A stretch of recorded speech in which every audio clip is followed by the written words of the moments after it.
Hey everyone, I'm Jason, and this is your commentary on Genesis chapter 25. Abraham married another woman. Her name was Keturah. She had Zimran, Jokshan, Medan, Midian, Ishbak, and Shau by Abraham. Jokshan was the father of Sheba and Dedan. The children of Dedan were the Asherites, the Letushites, and the Leumites. The sons of Midian were Ephah, Epher, Hanok, Abida, and Eldah. All of them came from Keturah. Abraham left everything he owned to Isaac, but while he was still living, he gave gifts to the sons of his concubines. Then he sent them away from his son Isaac. He sent them to the land of the east. Abraham lived a total of 175 years. He took his last breath and died when he was very old. He had lived a very long time.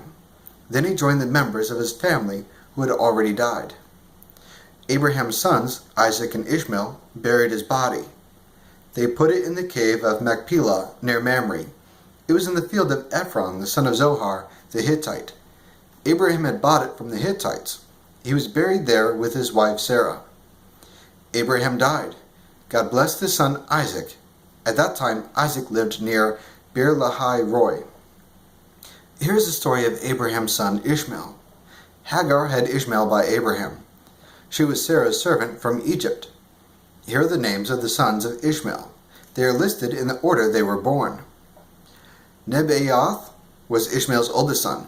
Then came Kedar, Adbeel, Mibsam, Mishma, Duma, Massa, Hadad, Tema, Jetur, Naphish, and Kedema. All of them were Ishmael's sons. They were rulers of 12 tribes. They all lived in their own settlements and camps. This actually fulfills the promise that God made to Abraham when he first sent Ishmael and Hagar away, that Ishmael would be the father of 12 princes. Ishmael lived a total of 137 years. Then he took his last breath and died. He joined the members of his family who had already died. His children settled in the area between Havilah and Shur. It was near the eastern border of Egypt as you go toward Ashur. Ishmael's children weren't friendly toward any of the tribes that were related to them. Here's the story of Abraham's son Isaac. Abraham was the father of Isaac.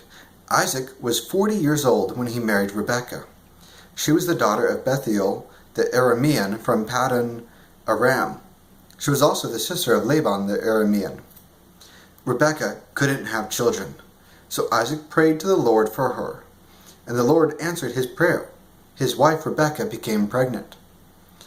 The baby struggled with each other inside her. She said, "Why is this happening to me?" So she went to ask the Lord what she should do. The Lord said to her, "Two nations are in your body. 2 tribes that are now inside you will be separated. One nation will be stronger than the other. The older son will serve the younger one." The time came for Rebekah to have her babies. There were twin boys in her body. The first one to come out was red. His whole body was covered with hair, so they named him Esau. Then his brother came out. His hand was holding onto Esau's heel, so he was named Jacob. Isaac was 60 years old when Rebekah had them. If he's 60 when they had the twins, and he was 40 when he married Rebekah, that's a 20-year span that Rebekah was not able to have any kids. It's very similar to the 25-year span that Sarah was not able to have any kids. So both of them had to wait a long period of time, and yet God is faithful and was able to give them children, and not only children, but nations as well. The promise went from Abraham to Isaac. The boys grew up. Esau became a skillful hunter. He was a man who liked the open country. But Jacob was a quiet man. He stayed at home among the tents. Isaac liked the meat of wild animals, so Esau was his favorite son. But Rebekah's favorite was Jacob. One day, Jacob was cooking some stew. Esau came in from the open country. He was very hungry. He said to Jacob, "Quick, let me have some of that red stew. I'm very hungry." That's why he was also named Edom. Edom means red. It could be because Esau, when he was born, was red and hairy, and it can also be because the stew was red. Jacob replied, "First, sell me the rights that belong to you as the oldest son in the family." "Look, I'm dying of hunger," Esau said. "What good are those rights to me?" But Jacob said, "First promise me with an oath that you are selling me your rights." So Esau promised to do it. He sold Jacob all of the rights that belonged to him as the oldest son. Now, even though they're twins, the firstborn son, and that was Esau, had certain rights, birthrights. And that means that they were allowed to have twice the amount of property that was given to them as any of the other children. Esau, he's thinking about material things. He's thinking about physical things. So he's physically hungry, and he wants physical food right away.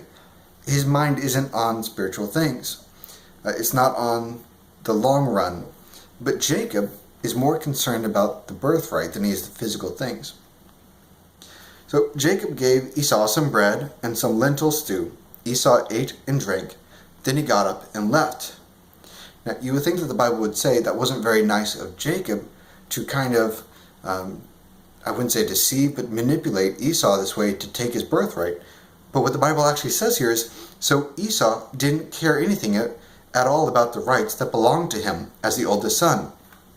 The emphasis is not on what Jacob was doing that was wrong.